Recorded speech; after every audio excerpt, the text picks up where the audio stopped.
Europe's on fire, literally. France says it's facing its toughest time since World War II.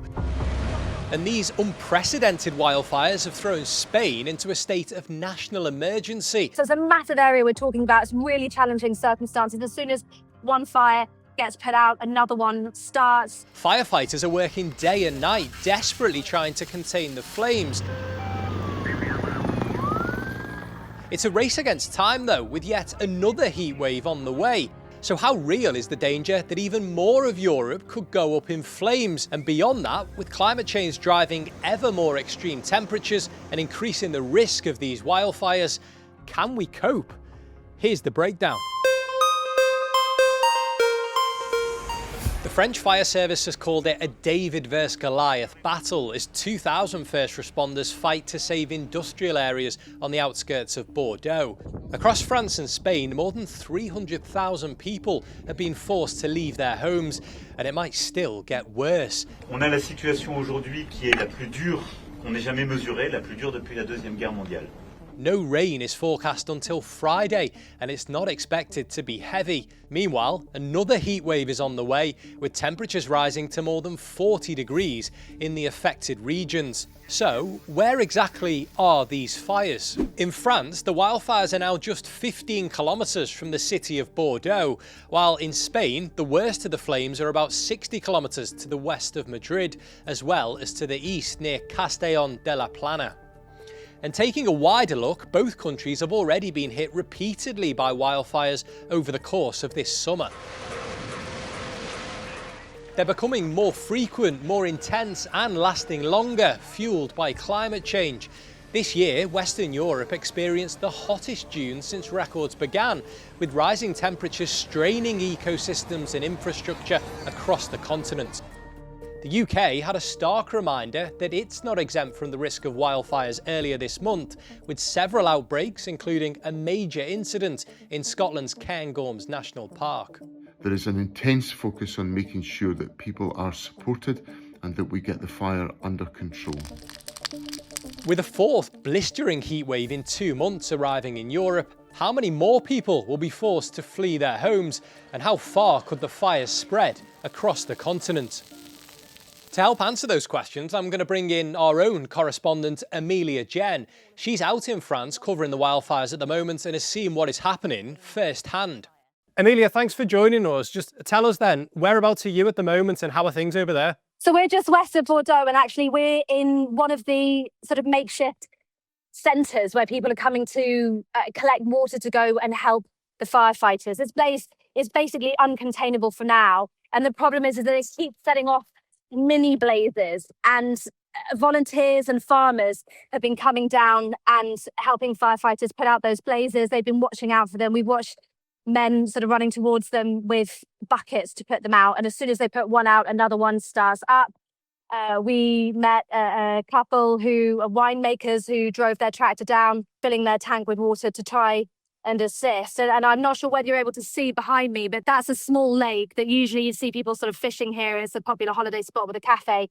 But we've got about sort of 6 or 7 trucks here coming to fill up with water and head right back out. And is this, have people experienced anything like this before, or is this really unprecedented for them? No, we were speaking to one forestry worker earlier who almost broke into tears. He was saying that he's never seen anything like this before. They've definitely experienced wildfires, but this is something different entirely.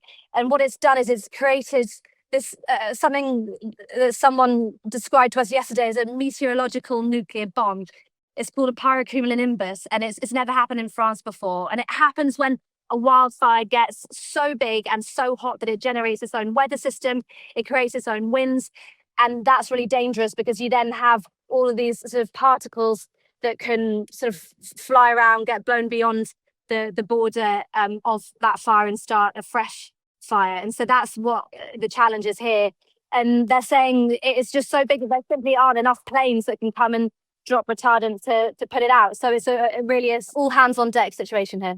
As you've been reporting, Amelia, we know that all of this is fueled by climate change. Are you picking up much anger from people about the environment and climate change? I think it's so stressful for people here that everyone we've spoken to is simply focused on putting out the fires and working out where they're going to live. But President Macron did travel down to Bordeaux yesterday, and he spoke with emergency workers, and one of them explained to him, look, this is a different climate we're dealing with right now, and it makes the conditions for these fires much easier. It makes them spread a hell of a lot faster, and they just don't have the kit and the ability to contain it right now. An international coordination effort is underway. Everyone is working as hard as they can, but at the moment, this fire is uncontained. And Macron also said, didn't he, that it's the toughest time that France is enduring since World War II. Do you think that's a fair assessment based on what you've seen? Well, I mean, for people who live here, if you think 220,000 people have now been evacuated, and we went to an evacuation centre this morning. On Wednesday, when the fire started, there were 6 people there. Today, there were nearly 7,000 sleeping side by side on camp beds. There were lots of elderly people. There were lots of young families. And actually, some of them had even chosen to sleep in their cars because it was just too noisy and too busy to sleep. And so it's a really, really difficult time. And they said they were really amazed by how it had all been sort of put together, and they were really sort of grateful for the help they were getting, but also at the same time, the stress of not knowing when you're going to be able to return home is really overwhelming, particularly when you don't really know what you'll be returning to.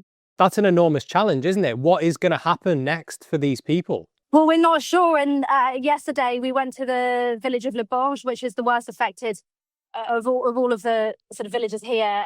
Out of the more than 200 houses that have burned down, 183 of them are there. And it really just shows you how sort of erratic this fire is. Half of the houses were absolutely fine, and then half of them were completely destroyed. The people's livelihoods, people's businesses just sort of gone overnight. And when we met some families from Le Borge today who were in the evacuation centre, and they just simply had no idea when they'll be able to go home. You've covered things like this in the UK before. Can you give us a sense of how it compares to the wildfires that we've been experiencing in the UK recently? This is an absolutely enormous area that this fire is covering, 42,000 hectares. So it's a massive area we're talking about. It's really challenging circumstances. As soon as one fire gets put out, another one starts. And earlier we were standing on a road and we watched volunteers trying to put out sort of small fires. There were several dotted across the field, and it was a race against time because the fire was coming from one side, and the real danger is if it gets over the road onto the other. And so what people have been doing here has been creating fire breaks. The farmers have been coming and they've been cutting down huge sort of swathes of land to try and give the fire less material to burn. And that's a really big deal for them as well, because the timber industry here is huge. It's a huge part of their livelihoods, really, that they're having to destroy in order to save their homes. Can you give us a sense as well, Amelia, of just how challenging it is even for you to be working in these conditions? How hot is it? So it's 38 degrees here at the moment. And yesterday, luckily, there was a little bit of rain. It was cooler, it was more humid. So that really helped firefighters. Today, it's a different story entirely. A heat wave is about to hit 38 degrees. Today, it will remain like that until the weekend. There's potentially going to be some rain on Saturday, but that's an awful long time for the fire to spread. It really dries out the ground, and it essentially gives the fire more to burn. And we've seen that firefighters have been working day and night, haven't they?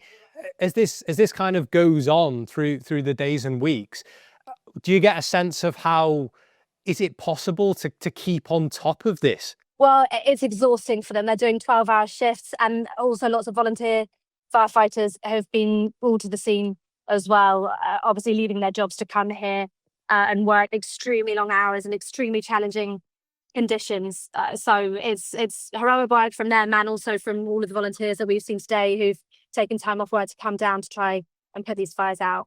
All right, thanks for joining us, Amelia. That's Amelia Jenne, who's out in France at the moment covering the wildfires. That's The Breakdown. Thanks for watching. See you next time.